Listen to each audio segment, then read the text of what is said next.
الحمد لله رب العالمين صلى الله على سيدنا محمد وآله وصحبه أجمعين وبعد السلام عليكم ورحمة الله وبركاته. Thank you, first of all. I have been to Bolton before, and what were you called in those days? Inner Dimensions, that's right. Yeah. Inner Dimensions. Blast from the past to be that I can't remember, it was 2011 or it was quite a while ago anyway, child, that was a long time ago. I'm back again, and this time the topic is about family.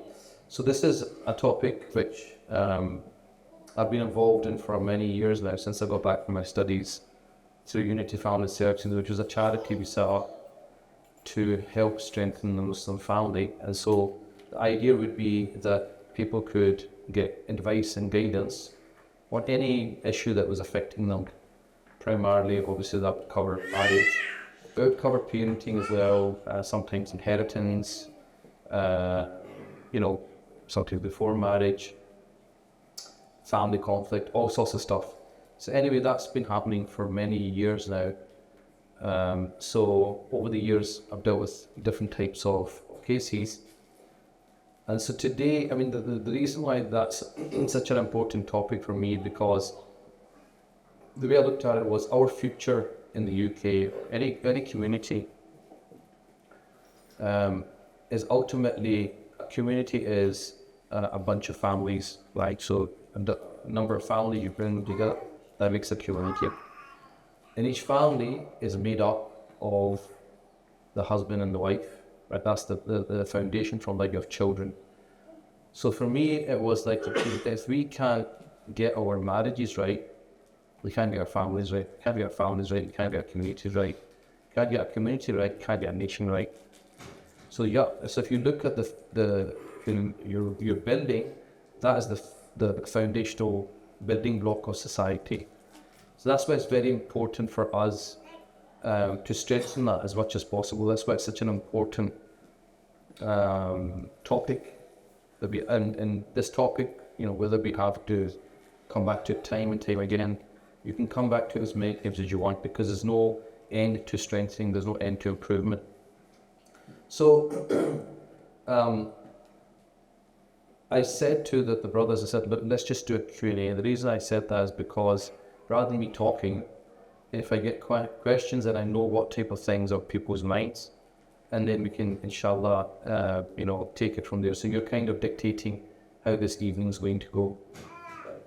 If you want to ask me, I don't know, certain types of questions, I'll go that direction. If you want to ask me different types of questions, I'll go a different direction. So we've got a number of questions already submitted. I'm going to start with them, and then you can add to that, or we can open up the floor. So it says, I have a 3-year-old and a 1-year-old considering homeschooling, with fears of children being behind in school academically, but also equally don't want to put them in school for a mountain of reasons. Any advice? I think first of all, if you look into education, I think it's only 12%, it's or 21%, I can't remember the figure. There's very few countries which actually start schooling at 5. The UK, it's actually the UK and the former colonies, so it's Great Britain again, right? Great Britain spreading their wonderful, policies across the world. If you look at Europe starts at 6. So majority of countries actually start 6, and the Scandinavian countries, which have the best results, start 7. I had a friend, Dr. Amjad, he's a lecturer in Wales, I think. He was Pakistani origin, but he was brought up in Norway. And he said, Alan, I started school at 7, I used to go from 9 to 1. He was like, I feel sorry for you guys, like you started at 5. Right? And if you're teaching trade, you will know this. 5-year-olds, they start falling asleep in class. You spend about 6 months getting them to stop crying because they're missing mommy and daddy and all this, because they're too young. So up until 7, you can't really go wrong. That's the good news. Your kids are young. You've got a bit of scope. And the thing is this: the alternative educational systems like the Steiner system, Montessori, all of these systems, if you look at like obviously Scandinavian countries, they all say the same thing, which is that the first 7 years, the most educational thing for the child is play. It's play. You don't have to really teach them reading and writing. But what happens with us, we're looking at other people. Oh, his son was Juz Amma. He's only like 2, right? Mine's 3 and I knew it was half of Juz Amma, right? This is what we do. We start looking at other people. Oh, he can read, right? And he's only like 2. My son's 5 and he can't read. The thing is, I mean, I delayed my children because my children didn't go to school until 7th. Up until 7, I resisted that urge. You know, your mum would say, "What are you doing, son? You know, everyone else's kids are doing this. Your kids can't do Quran. They can't." But I was because I was convinced with that theory that you actually don't need to teach them to read and write at 7, up to 7. When they're ready mentally, they will actually just click into that and they'll start reading themselves. And I remember there was a sister told me this. She said, that she'd homeschooled her girls, and she said that something just clicks in at 7, 8. They just start reading books, and that's what I found with my children. Anyway, so good news is you don't need to make a decision straight away. That's the first thing. The children will catch up. It doesn't really matter if one kid starts reading at 5. That the kid, I think actually they've even done studies in this. Children that started at 7 versus children that started at 5, by 10 they're the same anyway. They don't make any difference. So I think that's the first thing. You should do what you feel is correct, not what society is telling you, right? So, you know, they're going to fall back in school. I don't know what the English education system's like, right? But I don't really rate it that much. That's my personal perspective, right? I don't really rate, you know, the academic progress of schools half the time, because it's controlling classes. This is the whole argument of homeschooling, isn't it? That if you do 2 hours of homeschooling, it's like more than a full day at school. Anyway, the point is that I don't think they're going to fall back academically if you hold them back a little bit. So I think that's the good news. In terms of homeschooling, I know you guys have got a homeschooling network here. My own perspective, having been very pro homeschooling, and then in recent years I've been doing quite a bit of parenting work with a parenting expert called Sumbara Quraishi in Glasgow. She's amazing parenting coach. If anyone needs one-to-one help, then I would give you her details. You can book a session with her. Excellent, really good. So having done parenting workshops with her for the last couple of years in different cities, I've now come to the conclusion that it's not actually as bad as we think, sending them to school. Because her theory, which I agree with, is the most influential person in a child's life is not the teacher, it's the parent. And if the parent-child connection is strong, right, then everyone else's voice is secondary. The most powerful voice is the voice of the mother and the father. And it's only when that connection is weakened that other voices are amplified. In other words, if the connection between the parent and child was strong, the child will always want to A, please the parents, and B, was always interested in what do you think, Mum? What do you think, Dad?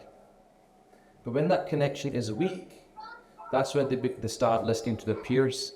That's when they start going online and listening to other people. That's when the teacher becomes more powerful. It's only because of the weakness in the home that they become susceptible to all external factors. All the things that we worry about externally, if we focused on the children and focused on making a strong connection with them, your child will be okay. And I personally agree with that as well. So whether they send to school or homeschool and whatever it is, the most important thing is the parent-child connection. In terms of, them being behind academically, I don't think that's really a big issue. And like here, there's lots of homeschooling networks where essentially it's like a small school because you're with a group of other parents and this teaching going on, so there's still that kind of interaction going on and so on.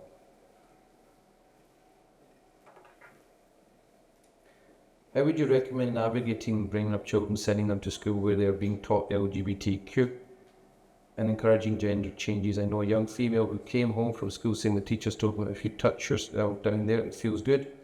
All this is disturbing and worrying. Private schools are expensive, homeschooling can be difficult. How can we protect them from the reality of what is out here? So I agree that the homeschooling, like I said, I personally think is a very difficult thing to pull off for most people.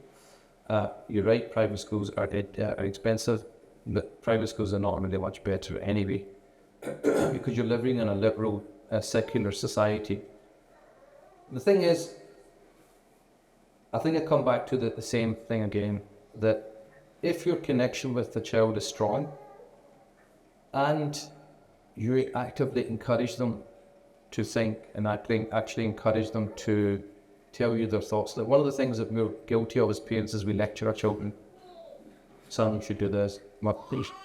Thing is, think about yourself when you get told these things. Do you like it? No, you don't. All right.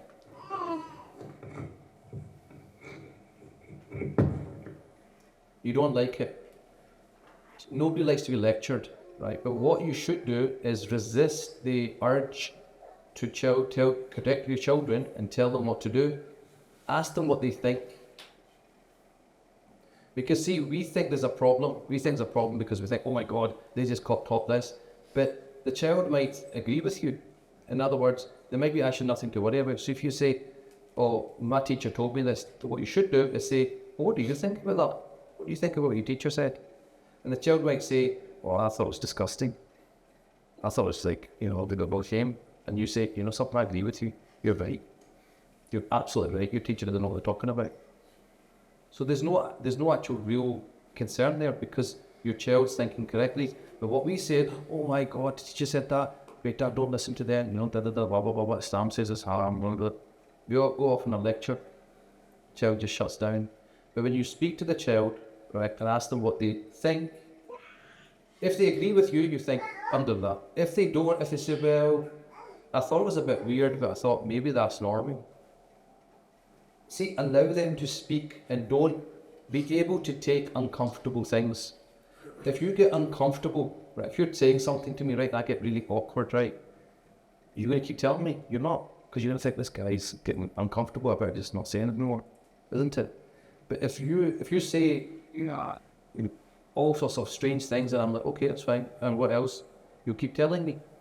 So when we are with our children and the children see that you can't take it, they won't tell you. But you must know what they're thinking, because if you do not know what they're thinking, how will you correct it? So the first thing is encourage them to tell you. So what do you think? Right? Okay, why do you think that? Why do you think it's okay? Right? So get them to think. Once they have told you everything, and you know that okay, they've got a few things wrong here, you say, okay, that's interesting, Muhammad, for your thoughts. Shall I tell you what I think? Yeah, Daddy, tell me what you think. Well, I think this. But the difference is, you're going to make your argument extremely strong. Right. So your argument is going to be backed with evidence, strong evidence. So little Muhammad says, my dad makes sense. What my dad says makes 100% sense. That's how you influence your child. That's how you influence your child, right?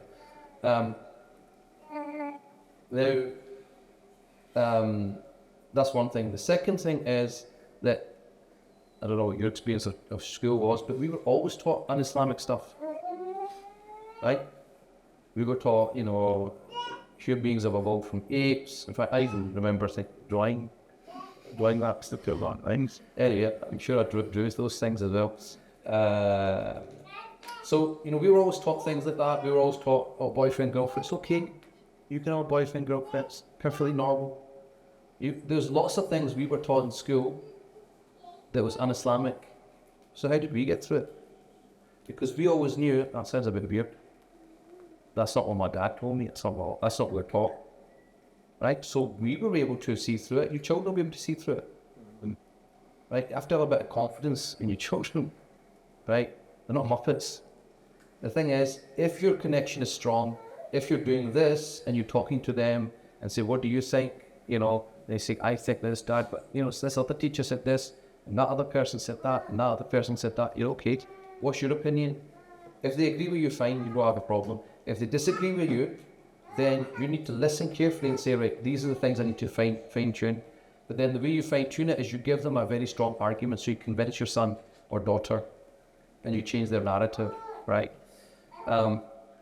I have got a whole lecture on YouTube where I've got 2 lectures, one on homosexuality and one on transgenderism. And the way I structured that lecture is, if you had to speak to a non-Muslim, if you're talking to a non-Muslim and you have to explain why in Islam homosexuality is impermissible, or why we are against transgenderism, obviously, if you're talking to a non-Muslim, you can't say what the Quran said, the Prophet said, I don't believe your Quran, I don't believe you have to do it through logic.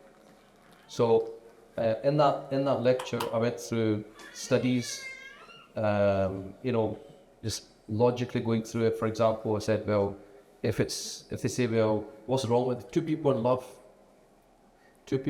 what's your problem with it? Right? Why you got a problem with it? Why are you standing in the way of love? Right? Waving the rainbow flag. I did.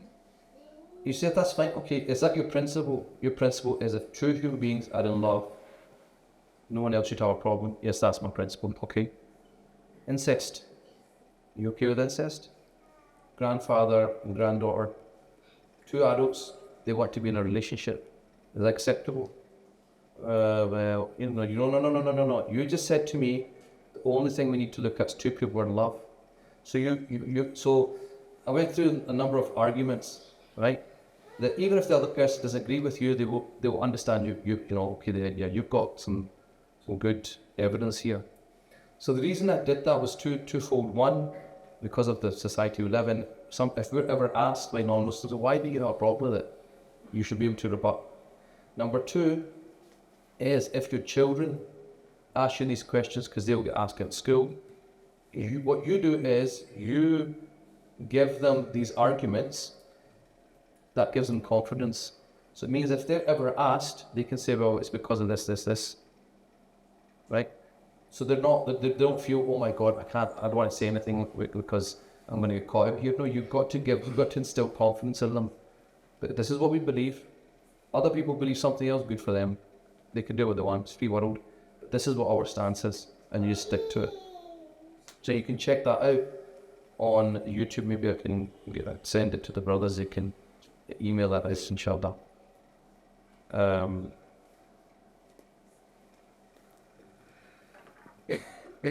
alaikum. Shaykh, could you clarify the rights of the in-laws and how to maintain good relations, especially with its tensions due to in-laws being from a particular cultural upbringing, whereas the son-daughter-in-law has grown up here? There's so much mismatch in expectations. Right. So, from a purely fiqh perspective, law perspective, Islamic law perspective, you know, your obligation is obviously to your spouse, right? So, if you're let's say in law situations, a daughter-in-law living with the in-laws, or having a law interaction with the in-laws, so your duty is to, you know, say, look after your husband and your children. You're under no fiqh obligation to serve your in-laws. In fact, even serving the husband, and there's a bit of discussion amongst the schools there. So the Shafi schools, sunnah, doesn't mean you don't do it. Before you don't jump to conclusions, right? But I'm just saying from a purely like law perspective, right? So you don't have to serve them. However, if you do serve them, then it's counted as sadaqah, right? So by serving them, you're going to get rewarded. God will reward you for doing it. So I'm not saying don't do it. You should serve everyone.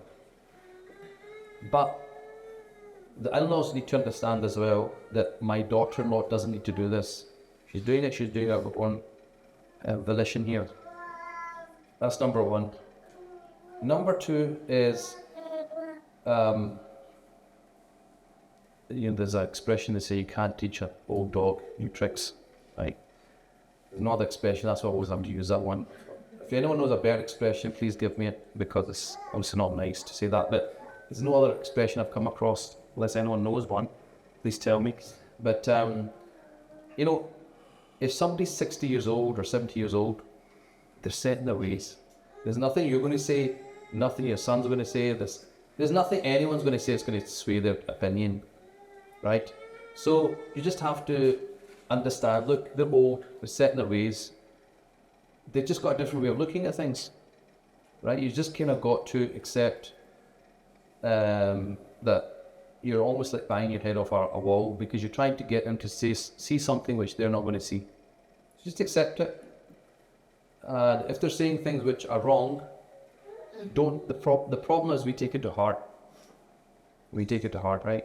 So if I go outside, right, and there's a drunk guy, right, is doing all this to me, right, and some racial slurs here and there, and I come back in and start crying, what would you say to me? To say, Shaykh, this guy's drunk, and why are you like paying? Why are you even giving them any of your attention? Isn't it? The mistake is my mistake. My mistake is I've given that person his words weight when I shouldn't have, right? Because what else am I expecting from a drunk guy? That's his level of akal, isn't it?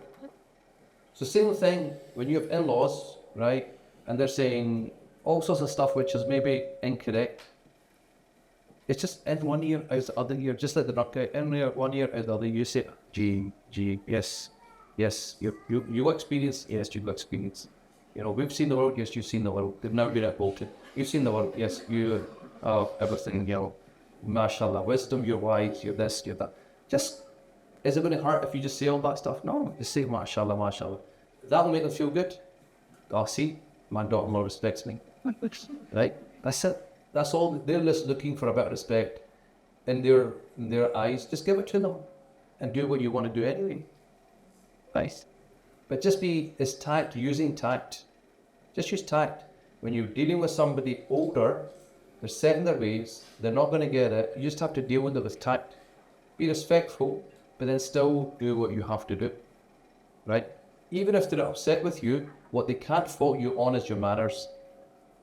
They can't say you're being disrespectful. They might just say, oh, my daughter didn't listen to me. But they will not be able to say my daughter was, Vietnamese, or what other choice words they use. I'm sure you got choice words down here as well. How to deal with not listening to music in the home. Children are exposed to school and think I'm being boring when we don't. I think what you have to say is, look,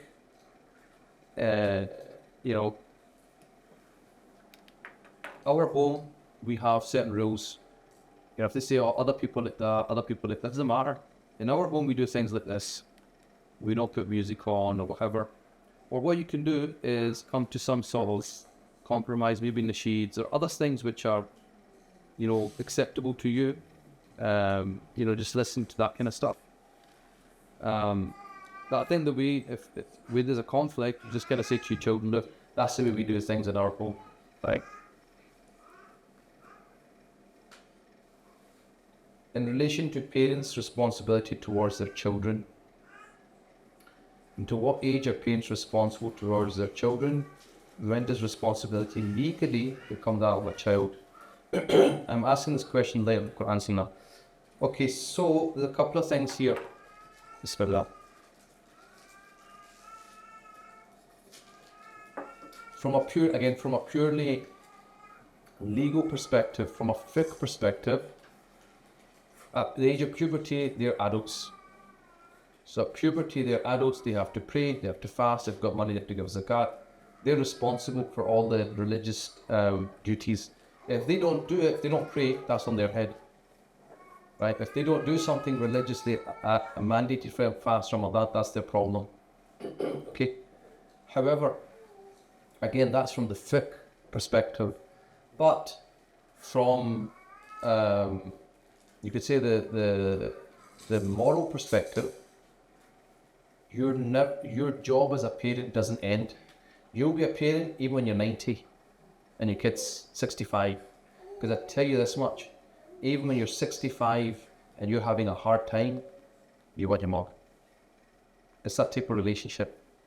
It doesn't matter what age you get to, you still take comfort in what your parents think or say, right?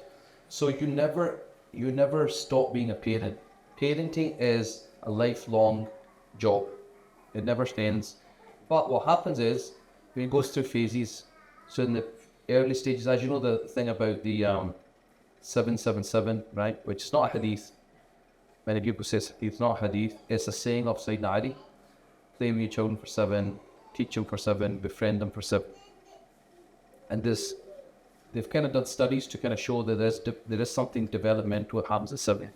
And so it backs it up. So it's different stages of parenting. In the beginning, you just give them a lot of love, a lot of attention. They're not really learning. It's just really comfort them, give them a lot of affection, physical affection, emotional affection. Just like the baby is getting right now. That's what the baby needs right now. Then, when they get to 7, this is why traditionally at 7, that's when they would start to learn Quran. They would start to study because their akal is now changed, and it's going on. They can now receive education. Then when they get to 14, it's about puberty age, right? Then it says befriend them because now they're an adult. Your job now is not to become their friend. That's another problem. You're never their pal. They've got pals. You're not their pal. You're their father or mother, right? I'm not your friend. I'm your parent, right? You're still parenting them, but now it's more like you're guiding them, like I was talking about before. Ask them what they think. Ask them what they want to do. Give them a bit more responsibility. Give them a bit more autonomy. But you're kind of guiding them from the background. When they make mistakes, when they get things wrong, they come back to you. You kind of set them right again. That's your kind of job now. So the role changes. And as they get older, when they get married, they're going to need you. When they get married, they will need you. Especially because they need you to pay for the wedding. That's a very important part. But apart from that, they will want to consult with you. Oh, this person is a good person, not good person. Then they will get married. Then they'll have children. Then they'll come back to the mum. Oh, it's got a baby. What do I do? Right? The mum's helping and look, blah blah blah. Then what do I do?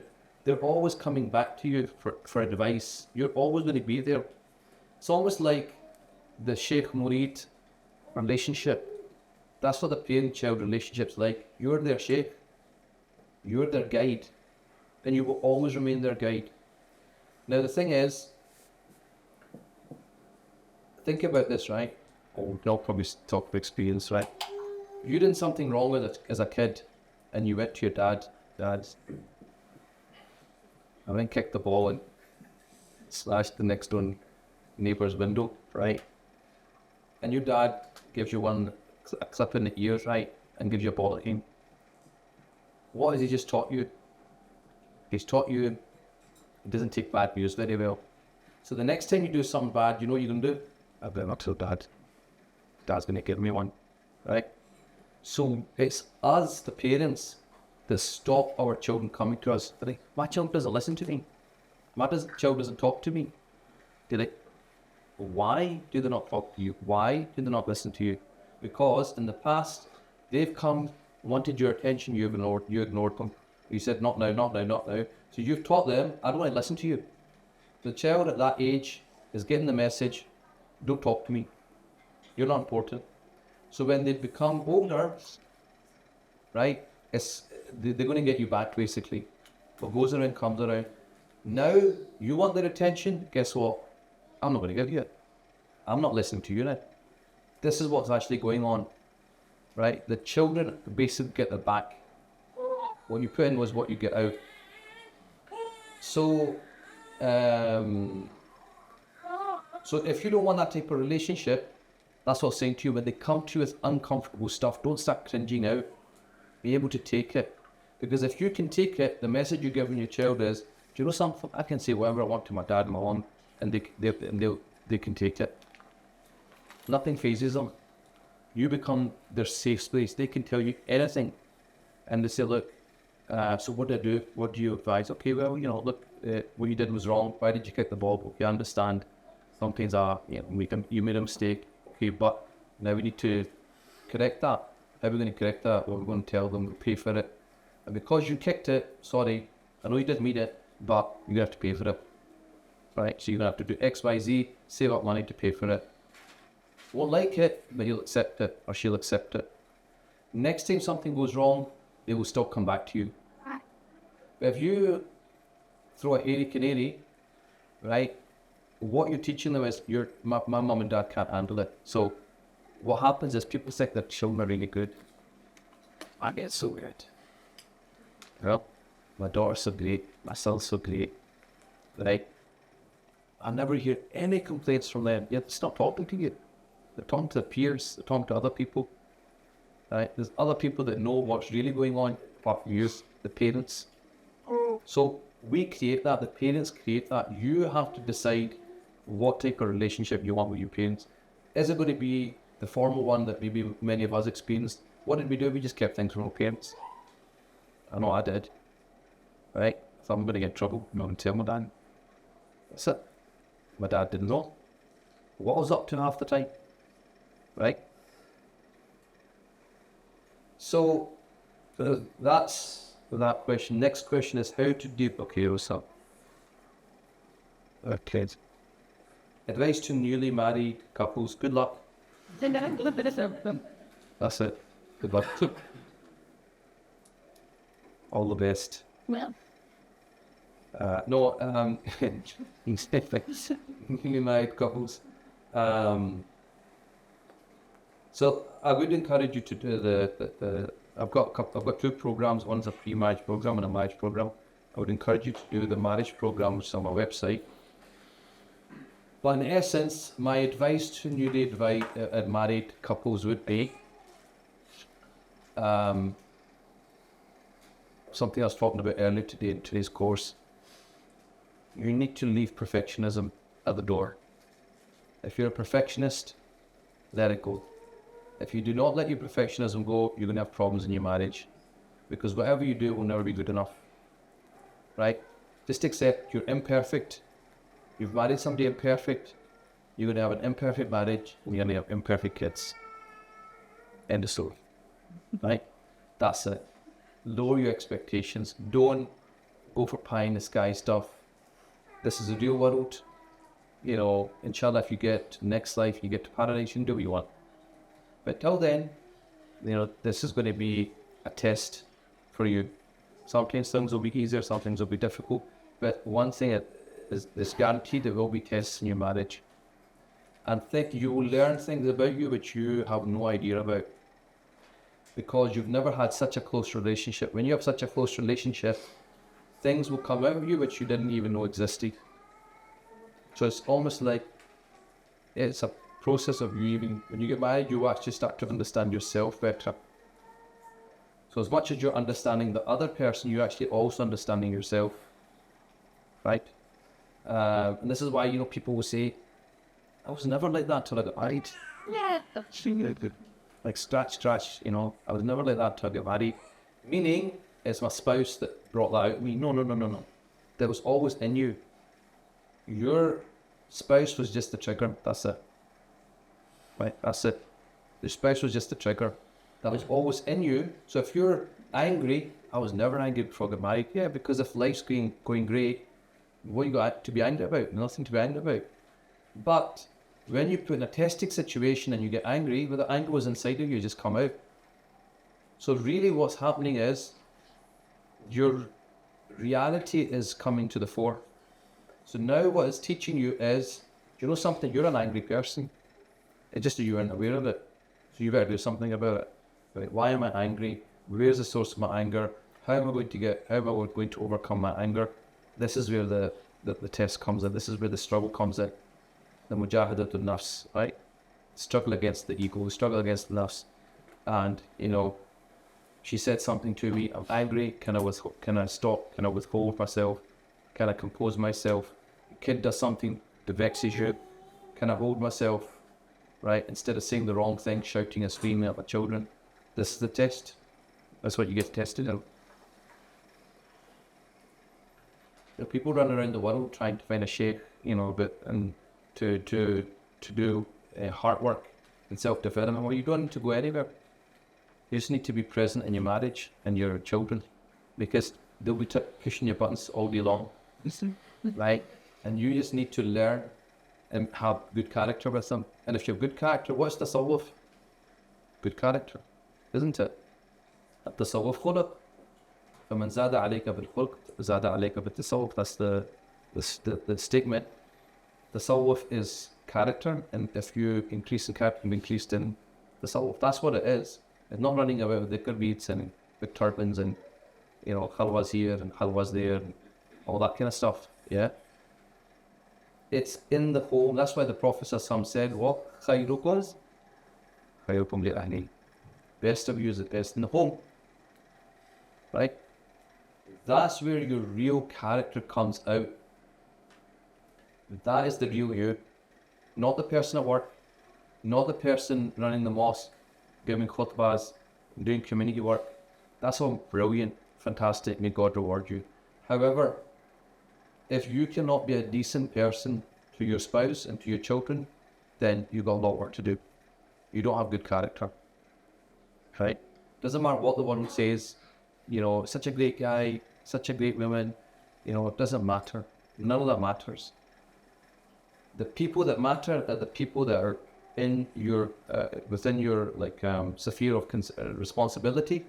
The people with you all the time, they're the people that have to experience a good character. If your spouse said you've got good character, you've got good character. If your children experience love, then you're loving, right? If it's just for outside, then it's because that's not the real you. A lot of people saying, find at work. Supposed to pop when I get home. That's it.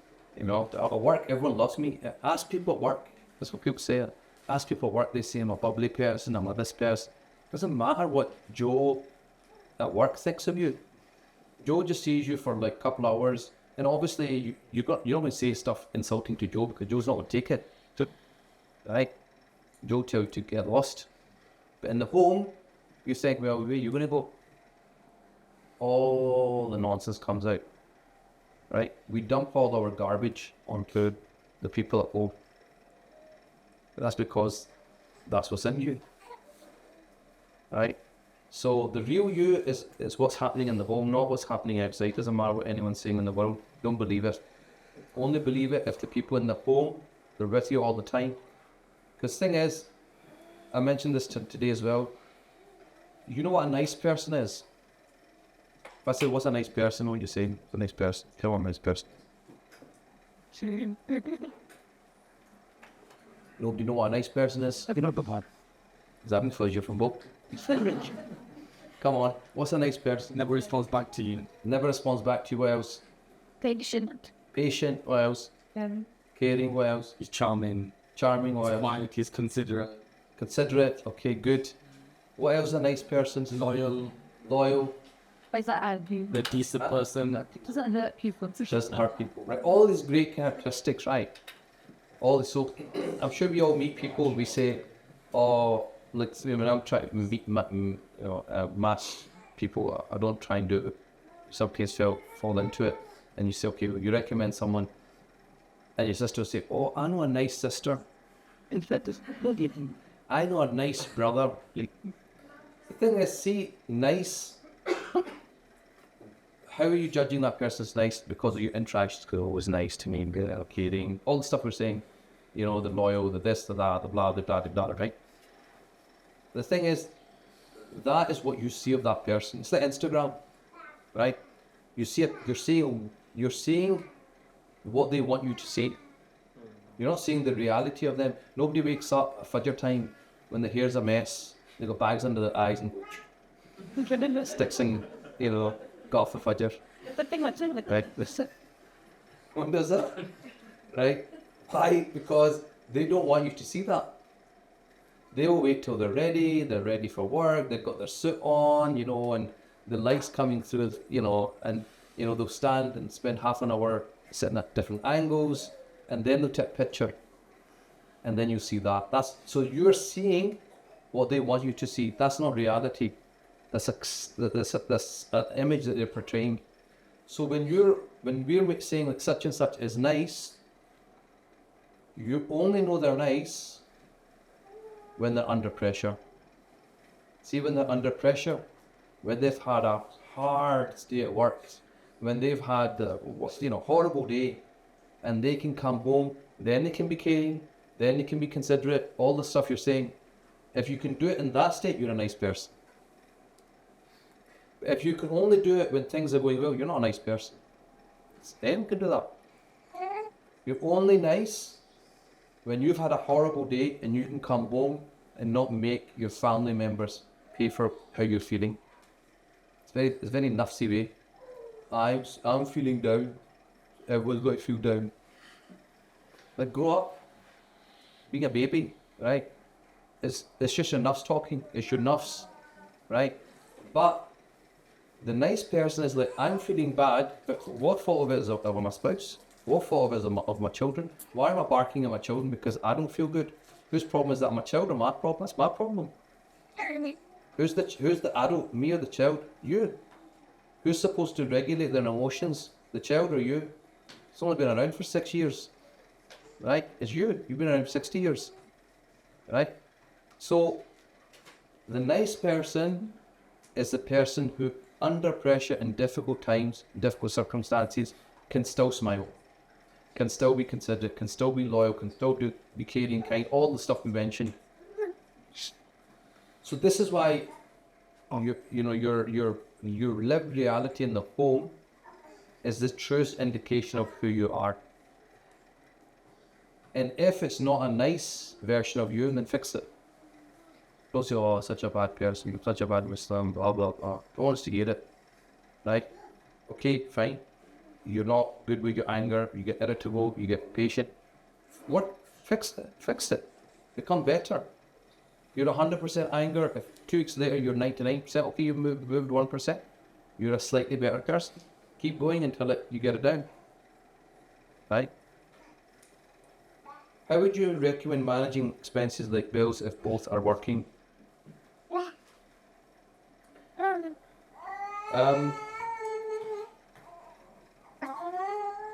The thing is, look, in a marriage, you can come to whatever arrangement you want. If as long as both parties are happy, only both parties are happy. Both parties are happy, you can come to whatever arrangement you want. It's not a problem.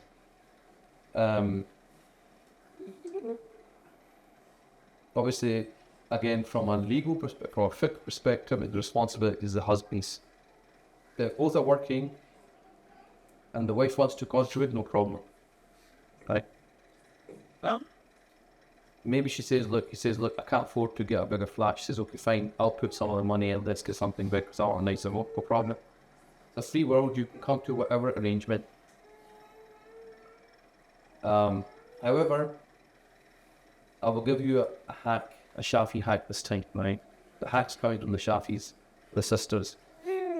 If you make the intention so that bill is a debt. In other words, I'm paying it, but that's your job, so I can get that money back. It means if you ever get divorced, you could send them a bill for all those years. And it's completely halal. According to the Shafis. Long live the Shafis. So that's a Shafi hack that you want to keep up your sleeves. If you're doing anything for your husbands, which is not for, so even if you did housework, cooking, cleaning, you can make the intention that is, I want a financial recompense for it. So if he divorced you after 20 years and said, look, you got nothing, you can say, no, you've got all that. You can tally up all the chores and the financial equivalent to it and send them the bill in the Shafi school. So It's fine. You can come to whatever agreement you want. Was anyone at the Manchester thing last night? You were there. Oh, you know what's coming next, Stephen. So anyway, there's a man who says, you know, I've cracked the code of happy marriage. Everyone's like, you know, rubbing their hands. Let's hear this, right? It's be good. He goes, yeah. He goes, like, me and my wife go out once a week. Fantastic. He goes, I'll go out Fridays. She goes, like, cheap food.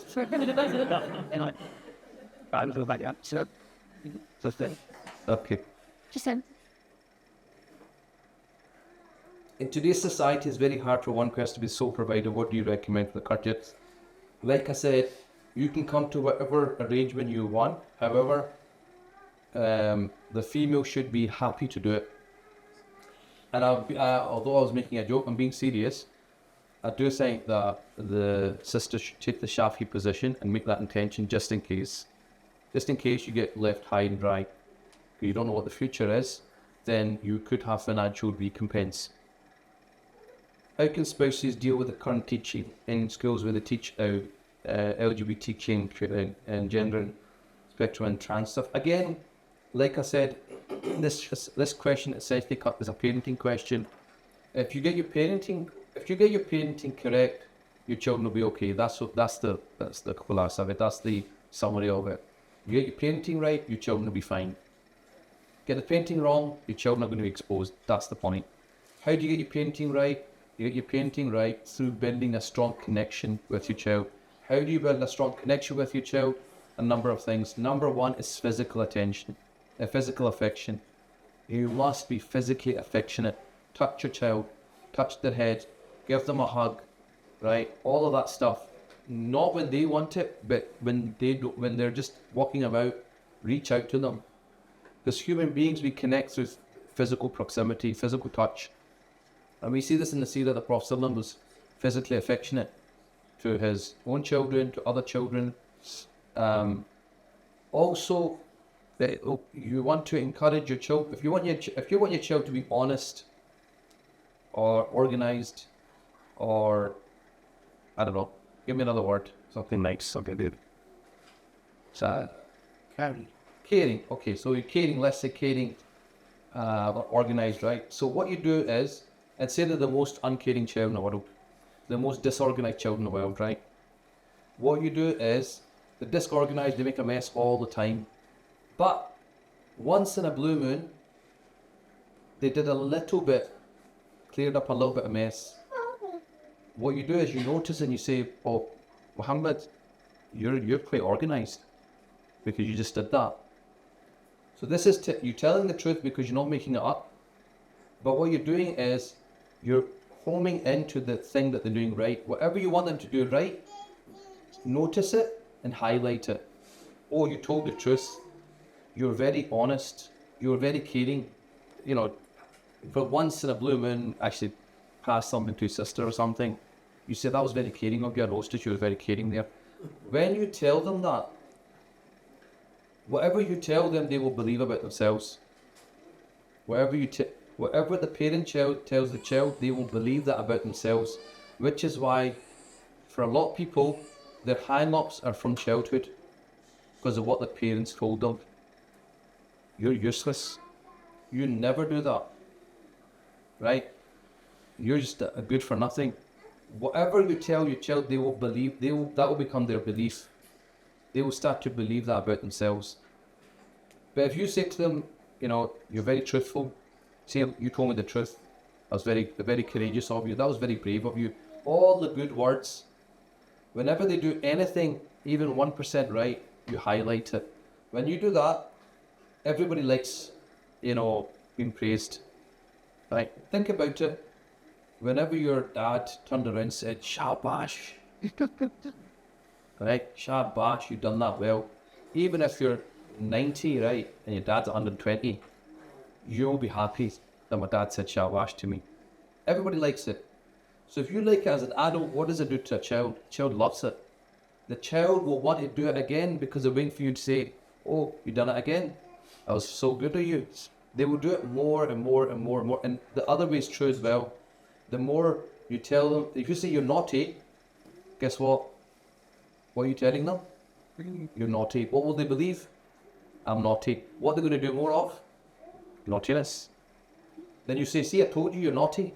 He's like, yeah, I know, I already know that. So you're just reinforcing the belief in them by keep highlighting it. So they'll just get naughtier and naughtier and naughtier, and you keep saying it.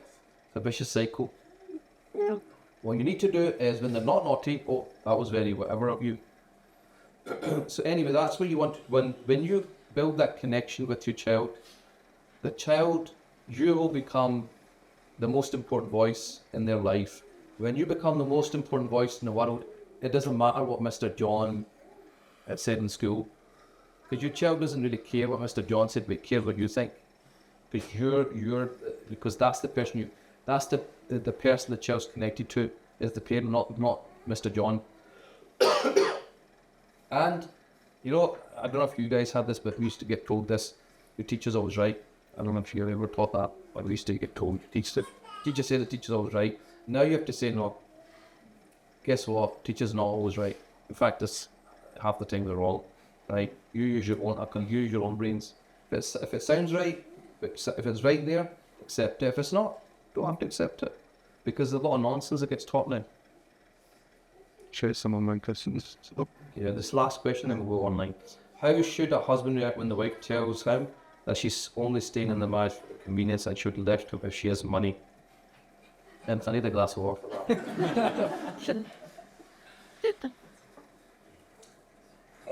This one left. Yeah. I think that requires a lot more of a discussion. I think I would require a one-to-one. So I'd encourage the person, whoever it is, to have a call. Because the thing is, when you see in these kind of situations, what you have to read between the lines. What is this person really saying to me? What they're really saying? What they're really saying is, I'm not happy. I'm not happy in this marriage, and given other circumstances, I would have walked. Right? That's what you've got to understand. Next question is, why are you not happy?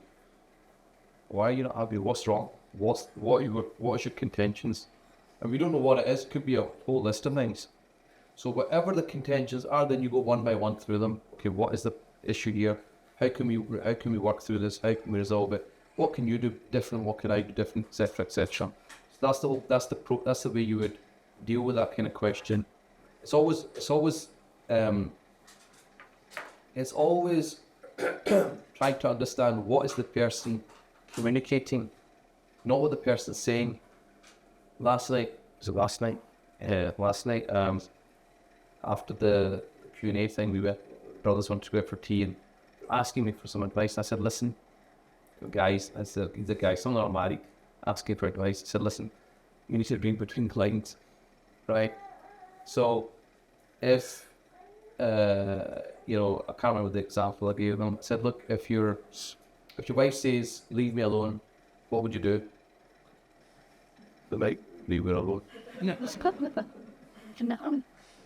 God, right? God have mercy on your souls, right? I said, look, but what's she really saying?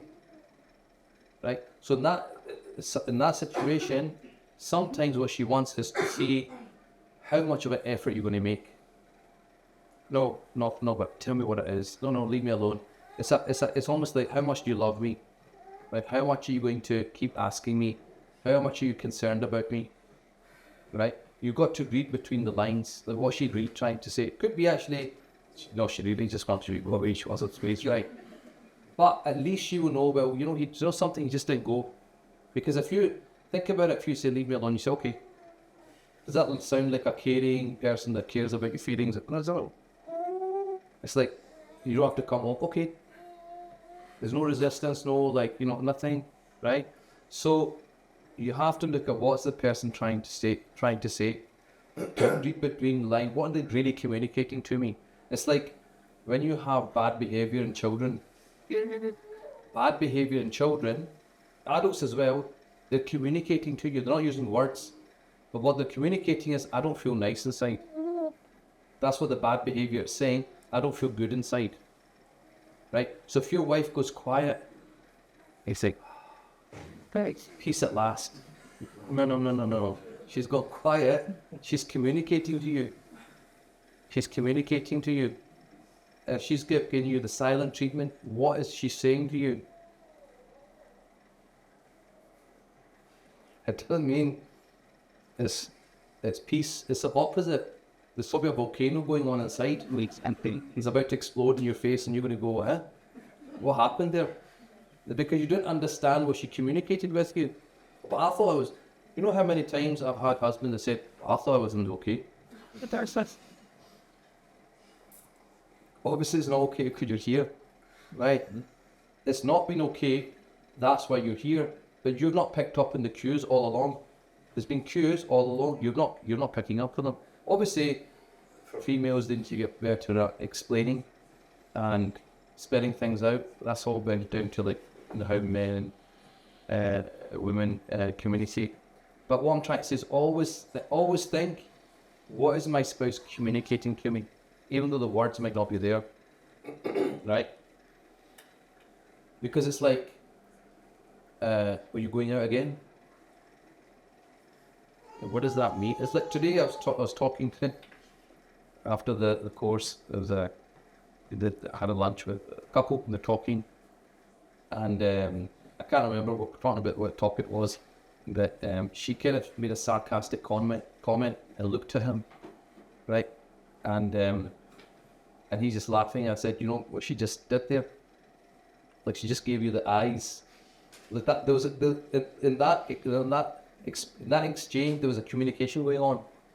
That's what you've got to pick up on. You've got to pick up on what's my wife saying. Body language, right? If the body language is off, okay, body language is off. What is wrong? So she says, I'm fine. What she's saying, obviously, is I'm not fine. It's clear, isn't it, guys?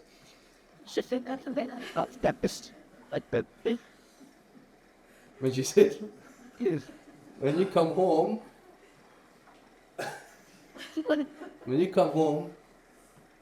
and you say, is everything okay? Right? And she says, I'm fine. What does that mean? That's the thing. That's You got to look at the body language. You got to look at the whole thing. Because even words in communication, words like makes up 7% or something. Like 7% communication in words. Right? The rest is tone and body language. You've got to look at what's the person communicating, not just what they're saying. Okay. Questions for you? In this day and age, from your experience, what qualities should a young Muslim man look for in a potential spouse, and what should he ensure he is prepared for when it comes to marriage? What quality should you look for? Should a young Muslim man look for in a potential spouse? A potential spouse. See, we had this yesterday as well. You know that everyone knows the hadith, you marry a woman for 4 reasons, right? Everyone knows it here in Qutbahs and stuff. But when we say marry a woman for religiosity, what does that even mean? What does it mean? Right? You want to marry somebody you can make a life with. So you have to, when you marry somebody, you have to look at that person. I'm going to be with this person for 40 years of my life. This is a person I can build a life with. This is a person I can have children with. That's what's got to be in your mind. So you've got to look at lots of factors, not just religiosity, but personality, values, all of that comes into it, right? The thing is, if you just say, well, I'm looking for a good person, and many people say this, they say, I want to get married, fantastic. What are you looking for? I'm looking for a good sister. Like, so, okay, so you're not looking for a bad sister. Sorry. That's all I understand from that. I understand from that you're not looking for a bad sister. That's it. Because who in the right world is going to say, I'm looking for a bad sister? You can get a bad sister, right? Or a bad brother. Everyone's going to say that. What does that even mean? A good brother, a good sister? I don't know what that means. I don't know what that means, right? So, people will say the right thing, but they've not obviously put thought into it.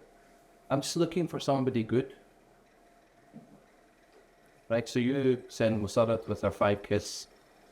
Oh, I didn't say to you, somebody who's divorced, you didn't say that. You said it first. Your son's a good person. Right? So you tell me what you're looking for. You're just telling me a good person, and there's a billion good people in the world. So people need to put thought into it, and that's the pre-marriage program. That's what it's about. It's about making people think what they're actually looking for. What is it that they really want? And the thing is, at the end of the day, you're just making an educated guess as much as possible. People are married will know this. You will never know until you're in it.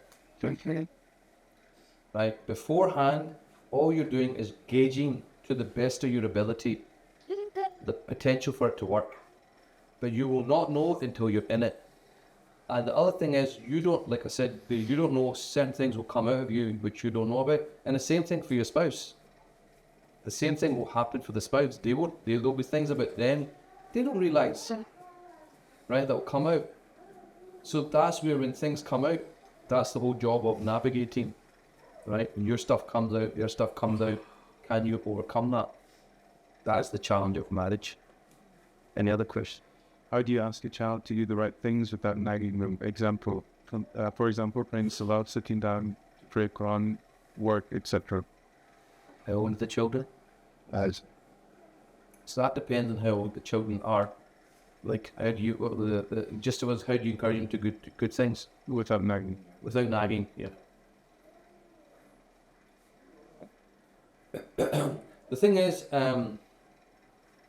you don't want to nag, right? No one likes a nag. Let's say it's, I don't know, their work, right? So if they're very young, it's different, right? If they're very young, you say, look, you give them a choice. You say, look, you can either do your homework now, 7 o'clock, or you can do it 7:30. Which one do you want to do? 7 or 7:30? You give them a choice. They'll choose one. You don't say, would you like to do your homework? Who in the world wants to do the homework? Because if they say no, you just like snookered yourself, right? So you never give them a choice where they can give you an answer you don't want. You don't want no as an answer, don't give them that choice. Just say, do you want to do it 7 or 7:30? Right? So they'll choose if they're very young.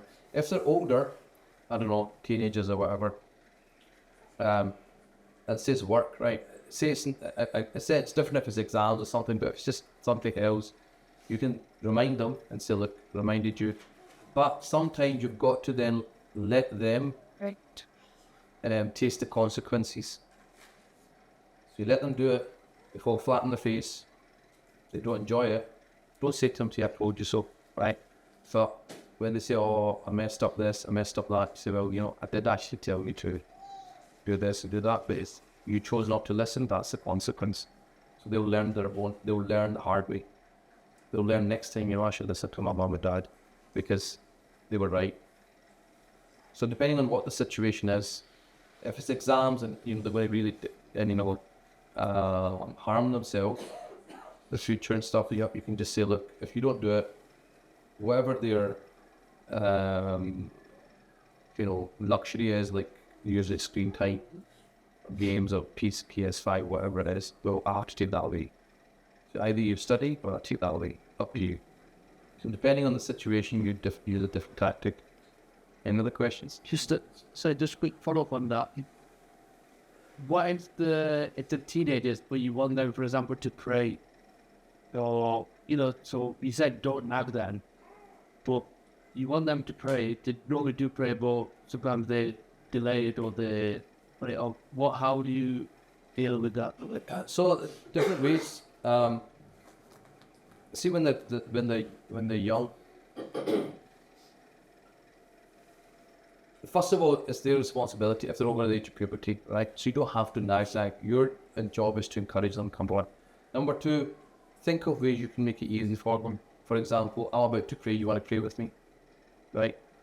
Or, like, for example, if they're missing prayers here and there, just get them to do the fard.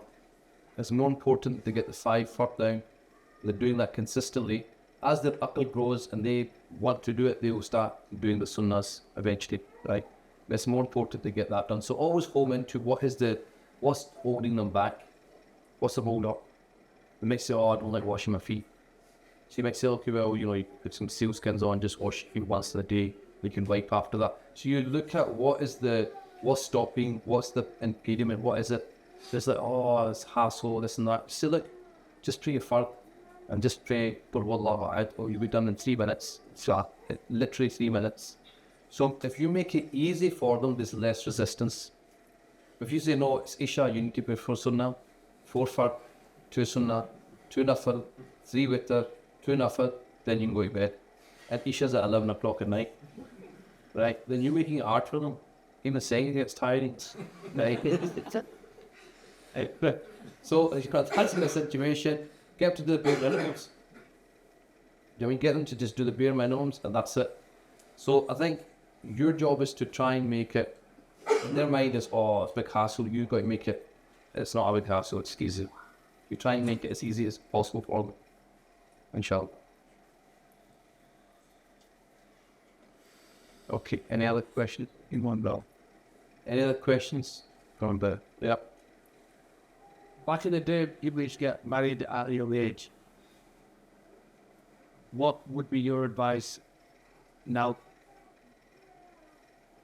My personal perspective, I don't think young marriages work. I mean, a lot of people will say, get them married young to keep them out of trouble, right? That's one perspective. But then what I've seen is the too immature. They don't have a clue what marriage is. They're just about out their nappies themselves, right? They're adults, but they're big children, big kids, really, right? So they're not responsible enough. And given the impact of divorce on females, from looking from the maslaha or the welfare of women, because if a woman gets divorced 21, 22, the impact on her is a lot greater than the guy. So there's more risk for our females. And given this, the way our society is I think is better for people to be a bit maturer, like the mid-20s, and then get married. Okay, they may obviously, the argument about sin, well, they've protected themselves up to 21 or 22. They can just manage another couple of years. But you've got to look at the impact. There's some people, young people are mature, just fine, that's different. If they're mature, 20, 21, but they're mature, they've got their head screwed on, they're responsible, that's different. I'm just talking in general terms. In general terms, what I'm seeing is a lot of immaturity, and people need to grow up a little bit. Because the kind of problems that come to you, it's really pathetic, bickering, they want to get divorced over silly things. I had a case, a guy who was 22, she was 22 as well. The main reason he divorced her was because of her nose. And this is a practicing person. If you see now in the mosque, prays, everything, right? But highly immature. Highly immature. And I was like, did you not see her nose before married? I mean, it's embarrassing even saying it, right? But this is just a true case. So yeah, but when she came, I was looking at her from this angle, like, I'm like, and what was I supposed to even say to that? But those are the days you're sitting there thinking, why am I listening to this conversation, right? And literally that's what it was. He had a problem with her nose. He could not get over it. After a year, 2 years of marriage, the marriage ended. He's remarried. Guess what? Is she remarried yet? No. So this is where I'm talking about from what I'm seeing, right? He should have got married at 22. He was too immature, clearly, right? He needed to wait. It would be much better for both of them to have waited out and make a better decision. Yeah. Any other questions? Yep. How would you say is the best way to deal with conflict, and what interventions, if, like, for example, just talking it out isn't going to fix things? Talking it out doesn't fix things between the husband and the wives. Then what interventions should they use in fixing conflict? And yeah, so look, this is again, these kind of questions is difficult until you know what the actual issue is. As a general answer, just a generic answer, is that sometimes people say you've got to talk it out. But if you're going to be shouting and screaming, and she's shouting and screaming, and you say we're talking it out, right? no, that's not really going anywhere. You're just you know, letting out garbage and she's letting out garbage. That's all that's going on. It's a exchange of garbage going on, yeah. Right? You have to get down to what is that your root issue here? What's the problem?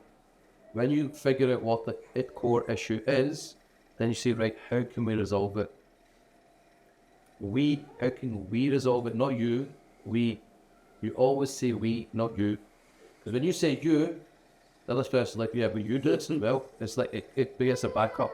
But when you say we, even though I mean you, right? So say I think in my mind, I think you're the culprit. But if I say this, what's your name? Rizwan. I say, Rizwan, how are we going to solve this? You can't say to me, no, we shouldn't solve. You have to agree with me. You have to say, yeah, okay, maybe we should try that. Good idea, right? I've got you on board, right? Then if you give me an answer I don't like, I say, well, I don't have to do the work because this. Well, how else could we look at it? With it, I don't know. I'll tell you what, why do we do this one? Oh, great idea. So you can get the person on board. But if I say, Rizwan, what are you going to do about it? Right? That is going to get you back up. You're like, I'm under attack here. I need to defend myself. So you always disarm the person. You say, look, how do we understand we've got this problem. We're not getting anywhere. How do we resolve this? And if you still can't resolve it, say, let's sleep on it. We'll come back to it. Have a think. I'll have a think as well. But you always want to focus on solution. We're interested in solution. Who cares? She said, the Flana said this, Flana said, we're not interested in that. It's not going to get us anywhere. Who said that? What said? It's like, okay, what do we do now? How do we go forward? What is the next step? That's what you want to. That's why you want to focus on the solution. So always bring the person back to solution. Great. Understand you're frustrated. All right, okay, how do we do this? What do we do next? How are we going to resolve it? That's the key. Any question from the sisters? Yep. So I'm trying to get my head around praise and praising child because I met so many conflicting advice. The reason a teacher said she's seen the impact of praising your child too much. Yep. And then it added much to the negative consequences of Yep. You were talking about behaviours that you pick up the positive behaviour.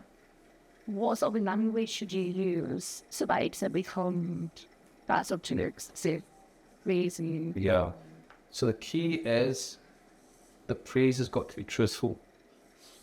The problem is, right, you know, we in the West would say, that's great, that's fantastic, that's brilliant.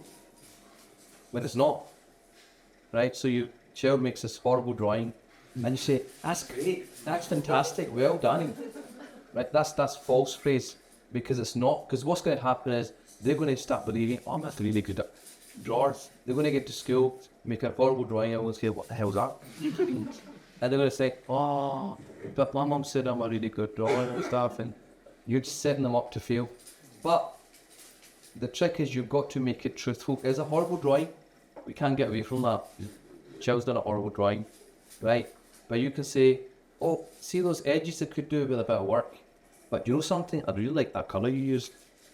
Find something positive about the picture so that whatever you say is always true.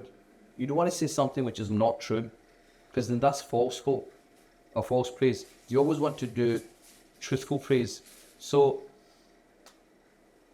if they did something 5% truthful, when you're saying, well, that was very honest of you, what you're saying is true because they did do something honest, right? But when they're not honest, don't say, well, that was very honest of you because it's not true. So always say the thing which is backed up with evidence. Because when they say, because like I had this, I was getting this advice from some black upgraded coach. I said to mum, but my son says to me, well, you're saying that because you're my dad. Yes. And she goes, but then give him the evidence for it. I said, good one. So then he said, oh, were you just saying that? And I said, I know, but I just said that because I saw you do such and such. So he's like, okay, so my dad's saying something that's backed up with evidence, therefore it's true. So she's got to realise I'm only going to tell you something when it's true. Right, so your kid went and broke that window, the neighbour's window, right? But the football comes to you and tells you, first thing you should do is, before you clip them in the ears, before you don't do that. But when they come to you, you have to say to them, you know something, what you did was wrong. So I'm really happy that you told me the truth. Right? Because then the child will be encouraged to always tell you the truth. So always find the good that they've done. That was very brave of you. It's not easy because you've done something wrong. It's very true and very brave of you, but we need to deal with it. You've done something wrong here. We need to fix it. But, so praise them for the good aspect of it. So in summary, it's always good praise, which is based on truth. Always be truthful, never tell them a lie. Don't tell them the good at something when they're not. Because eventually the big bad world will tell them, no, actually you're rubbish at that. You just damage them, right? Always tell them that which is true. And if it's rooted in, we see this in the Seerah as well, the Prophet used to say, so look at that person, he does this, this, this. You know, so the good things that they would do, you would praise them for it. Any other questions? Sisters? Yes? How to help with patience. How to help with patience? Being children with shady personality and fulfilling which mood.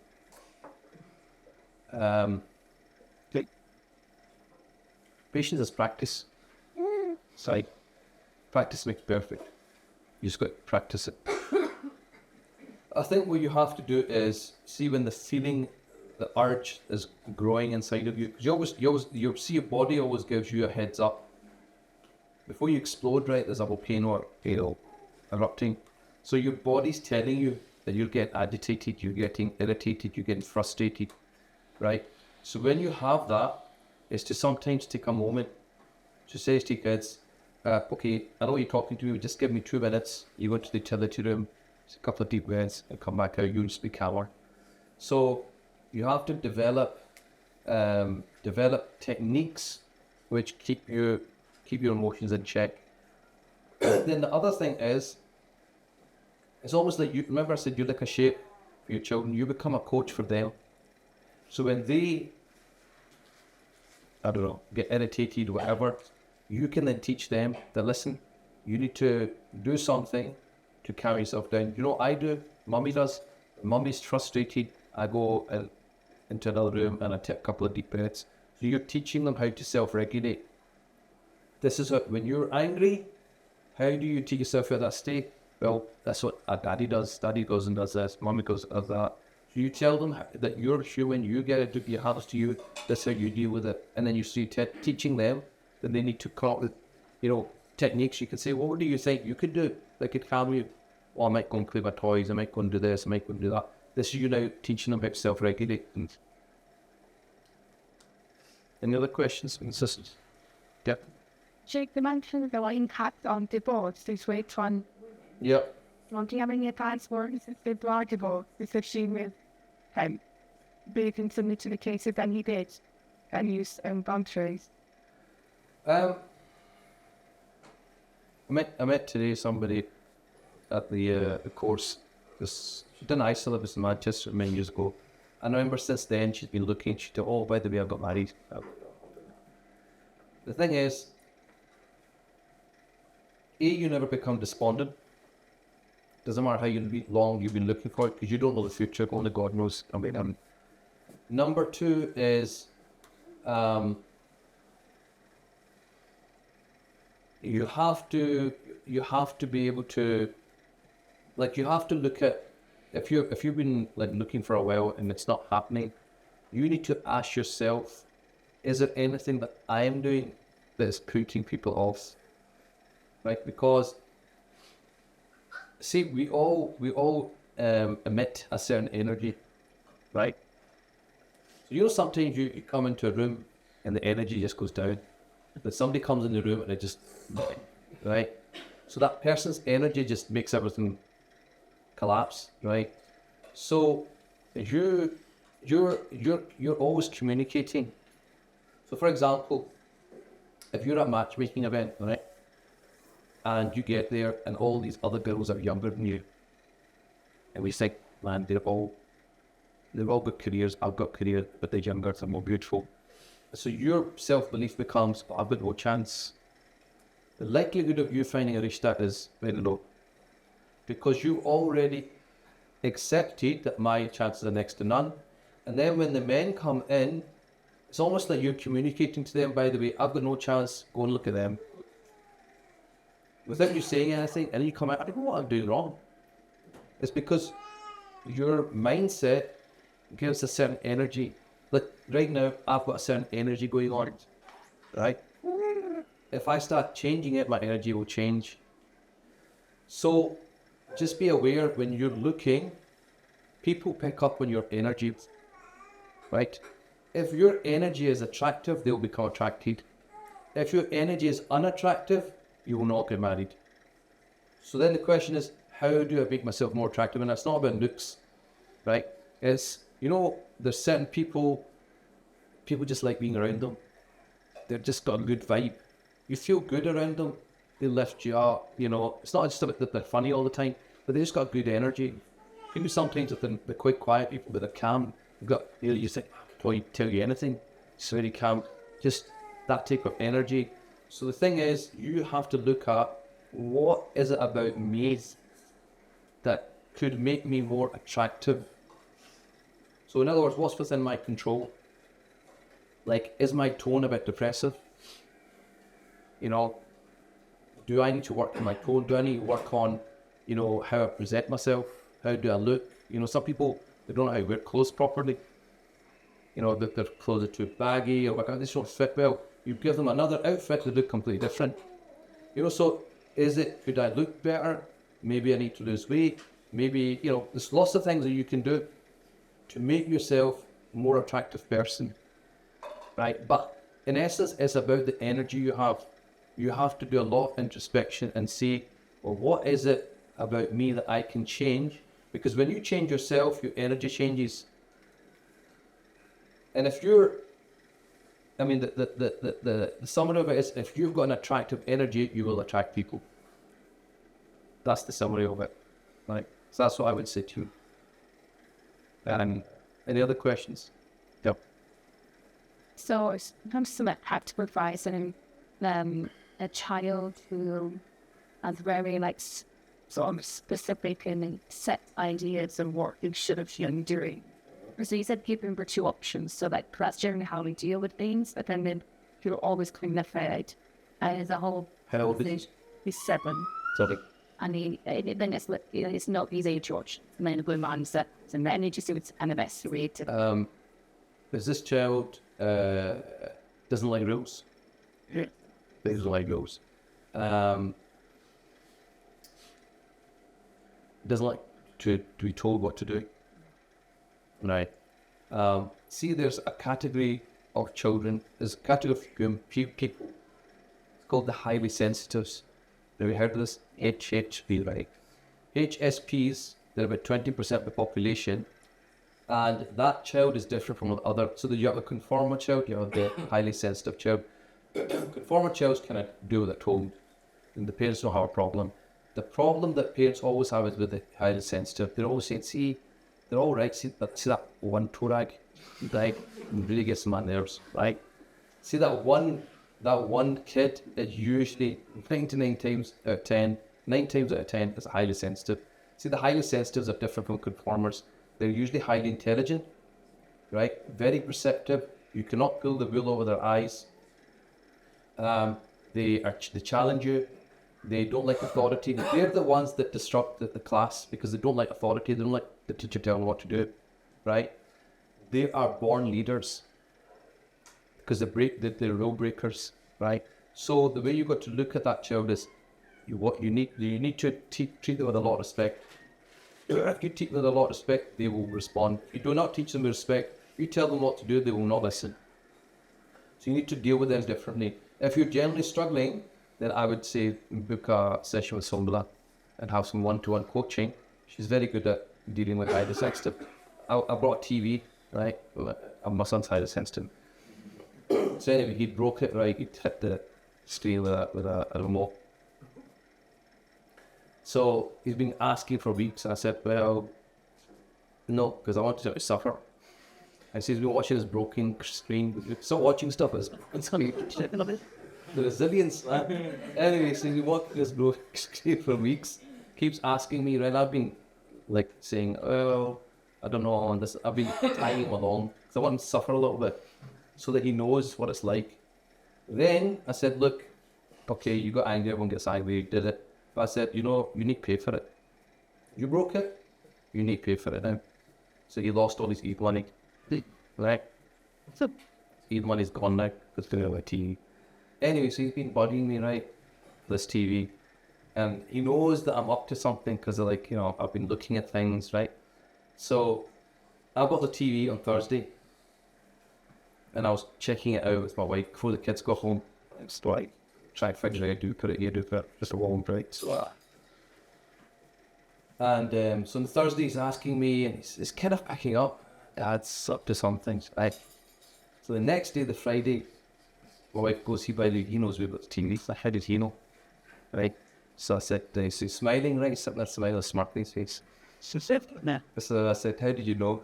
He goes, well, I knew it's going to be either in the garage, in the office, or in this other place. So I went into my office, and he's in the TV.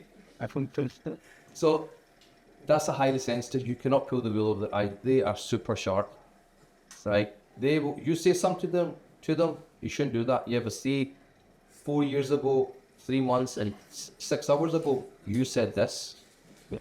No, there's damn Alex kids. They will make you go around the belly, right? So the highly sensitives, the way you've got to look at them is that they're very intelligent. They've got a lot of potential. And what you need to do is harness that and bring that out of them, right? So that if you can, they like responsibility, they like getting, you know, if you give them, well, you're good at this, you're good at that, you know, you're very, you know, they rise to the challenge. They love that stuff. You know, I'll sit to Muhammad, you know, even though I don't need any help, I'll be like, you know, help me with this, you're good at sorting things out, you'll be right in there, handing you this, handing you that. They love doing that stuff. They like challenges, they like that kind of stuff. Highly sensitive. Any other questions? Yep. I'm here so that there's mental aid for procrastinates, all those things off. And Child who procrastinates. yeah. And the thing is the mother or the father procrastinators? I don't fail. Huh? I don't fail, I don't wish that. See, the thing is, right, there's this caption, right, you know, they say, I don't know where you get it from. Well, the answer to that is very simple, just look in the mirror, right? Because the children, it's not coming out of the sky, they get it from somewhere. Who are the main adults in their lives? The parents, right? Guaranteed, most of the time when you're complaining about something, just because they've picked up from you. So the first place you've always got to look at is, well, do I procrastinate? Does my husband? Because they get it from somewhere, right? Then it's generally we're a kind of lazy society. Things are too easy, right? So it's a general kind of thing. Kids are a bit lazy, right? But again, it comes back to that the praise thing. When they do it, you praise them. You say, look, you know how to get things done. You don't mess about. You don't delay. You get, you know. So they start to, the more you say that to them, the more they believe it. And then, like, if they are procrastinating, just help them. We all procrastinate. I procrastinate sometimes. Why do you procrastinate? Why do you think of when you do it? Why do you don't want to do it? God, go do that. Hey, That. right? You just put it off because you don't want to do it. It's something that you're not looking forward to, like homework or whatever. One gets excited to do homework. You know when you say, kids says homework's boring, you say, no, you can't. It's true. Homework is boring. So I say, no, you're right. Homework is boring. You are right. Homework is boring. I always thought it was boring as well. But you know something, we've got to do it. Just be truthful. Don't mask the truth. Homework is boring. I know it's boring. I found it boring as well, but I've got to do it. You like to do it as well. Sorry. Right. So, if they procrastinate about a certain thing, always think, well, why are they procrastinating? It's probably because they don't want to do it. And if it's boring, agree with them. Yeah, it's boring. I agree with you. It's boring. Like, doing the dishes is boring. Yeah, it's not boring. Go do it. So, that's all I could say to you. Probably the same up, shall we? Any other, how much time have we tomorrow? It was 50 minutes. 12 minutes. Any other last question, and then we'll stop for month. Yes. I was a warrior, so I was doing on it to be able to communicate and use all the money to see outside for our kids. our whole parents, we know, doing sure writing that picture with Islamic film. Yeah. I feel like you see so much woman there's the one is literally very much. Yeah. But there's some in there, my God, do being out on the winning. Yep. Does they just come down to connection again? Yeah, so worrying, the questions about worrying, I'm doing a course tomorrow in Bradford, and I was doing an open case called Personal Struggles. And that was one of the things I was talking about, the worrying aspects that, we now worry a lot. The thing with worrying is, ask yourself, why do you worry? Often we worry about things we can't control, right? So we worry what people will think because we can't control what they think. So we worry about the things, because things you can control, you don't worry about it. It's the things that you cannot control you worry about, right?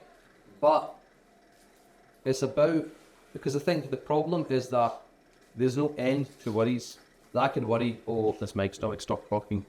Someone might take a clip and put it on YouTube. There's no end to it. I can worry until the cows come home. So it can go on and on and on. But what you need to train your mind is, if you get a worry, ask yourself, how likely is that to happen?